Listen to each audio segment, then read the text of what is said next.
Hello મિત્રો, હું doctor Manoj Ambaliya. આજે આપણે ઈસબગુલ વિશે ચર્ચા કરશું. તો સામાન્ય રીતે ઈસબગુલ ખૂબ જાણીતું છે, આપ સૌને ખબર જ હશે. ઈસબગુલને અંગ્રેજીમાં સિલિયમ હસ્ક કહે છે. ગુજરાતીમાં એને ઘોડા જીરું, કોથમી જીરું એવું પણ કહેતા હોય છે. હવે ઈસબગુલ છે એ આપણને શું ફાયદો કરે અને કોણે લેવું જોઈએ એના વિશે આપણે ચર્ચા કરીએ. તો ઈસબગુલ છે એ મોટા ભાગે એનો ઉપયોગ કબજિયાત દૂર કરવામાં થતો હોય છે.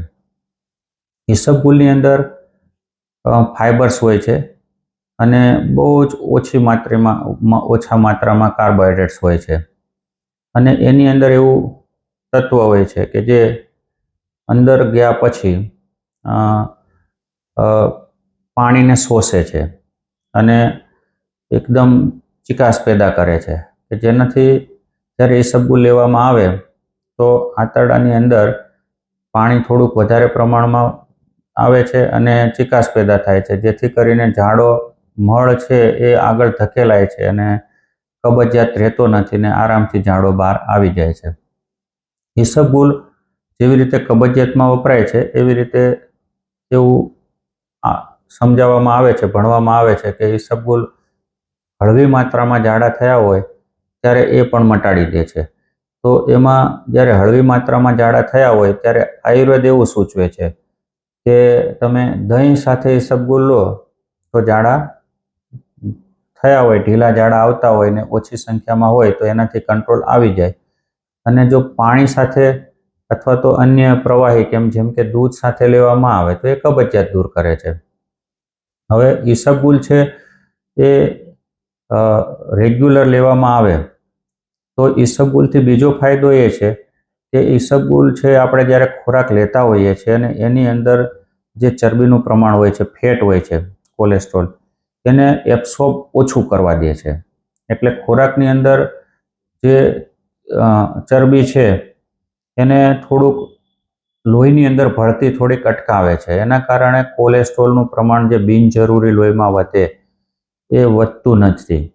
એટલે રેગ્યુલર જ્યારે આપણે ઈસબગુલ લઈએ તો એક તો આપણને લોહીની અંદર ચરબીનું પ્રમાણ નિયંત્રણમાં રહે છે. બીજું કે એ ઈસબગુલને રેગ્યુલર લેવામાં આવે તો સુગરનું પણ જે શોષણ થઈ આંતરડામાંથી અને એ લોહીમાં ભળવી જોઈએ એનામાં પણ થોડો કંટ્રોલ આપે છે. એટલે ડાયાબિટીસને કંટ્રોલમાં રાખવામાં પણ સામાન્ય એનો ભાગ છે.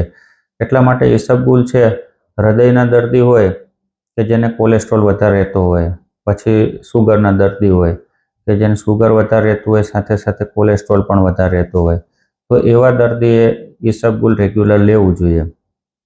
ઈસબગુલ રેગ્યુલર લેવામાં આવે તો એની કોઈ બહુ સાઈડ ઇફેક્ટ છે નહીં. ઈસબગુલને કેવી રીતે લેવું જોઈએ? તો ઈસબગુલ છે એ જનરલી જમ્યાના 20 મિનિટ પછી તમે શરૂઆત ઓછી માત્રાથી કરો કે 1 ચમચી લો, પછી થોડાક દિવસ લો અને તમને અનુકૂળ આવે પેટમાં તો પછી તમે એને 2 ચમચી કરી શકો. તો ઈસબગુલને પાણી અથવા દૂધમાં પલાળીને લેવાનું હોય છે અને ઈસબગુલને તમે 1/4 ભાગના કપ પાણીમાં કે દૂધમાં 2 ચમચી ઈસબગુલ નાખી ઘોળી અને જમ્યા પછી 20 મિનિટ પછી તમે એને પી ગયા. પાછળથી અડધો ગ્લાસ પાણી પીવો ફરજિયાત હોય છે, કેમ કે ઈસબગુલ જ્યારે હોજરીમાં જાય ત્યારે એ પાણીને શોષે છે. એટલે એ સમયે જો પાણી ન હોય તો જનરલી એ બની શકે કે આગળ નુકસાન કરે. એટલા માટે એની ઈસબગુલ સાથે અડધા ગ્લાસ જેટલું પાણી ફરજિયાત પીવાનું હોય છે. હવે ઈસબગુલ તમે 2 ટાઈમ પણ લઈ શકો, 1 ચમચી બપોરે ને 1 ચમચી સાંજે, અથવા તો એક ટાઈમ ખાલી સાંજે તમે શરૂઆત 1 ચમચીથી કરો અને અનુકૂળ આવે પછી 2 ચમચી કરી નાખો. એવી રીતે તમે કન્ટિન્યુ ઈસબગુલને ચાલુ રાખી શકો. ઈસબગુલની સાઈડ ઇફેક્ટ બહુ ઓછી હોય છે, પણ જો તમે ઈસબગુલ ચાલુ કરો અને તમને અનુકૂળ ના આવે, 1-2 દિવસ લીધું ને અનુકૂળ ના આવે, તો તમારે તમારા ફેમિલી ડૉક્ટરની સલાહ લેવાની અને એમ છતાં અનુકૂળ ના આવે તો બંધ કરવું. ઈસબગુલથી સામાન્ય તકલીફો થતી હોય છે, જેમ કે અમુક દર્દીને ઈસબગુલથી પેટ ભારેપણું લાગતું હોય, અમુકને થોડોક વધારે ગેસ થતો હોય એવું જોવા મળતું હોય છે.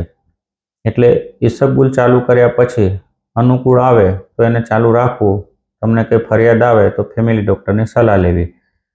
અને ઈસબગુલ એ આંતરડાને હેલ્ધી રાખે છે અને બહુ લાંબો સમય લેવા છતાં એની કોઈ સાઈડ ઇફેક્ટ નથી. એટલા માટે ઈસબગુલને નિત્ય સેવન કરો તો તમને આ રીતે કોલેસ્ટ્રોલ વધારે રહેતો હોય, સુગર હોય અને કબજિયાત રહેતો હોય તો તમને એમાં ઘણો બધો લાભ મળશે. અસ્તુ.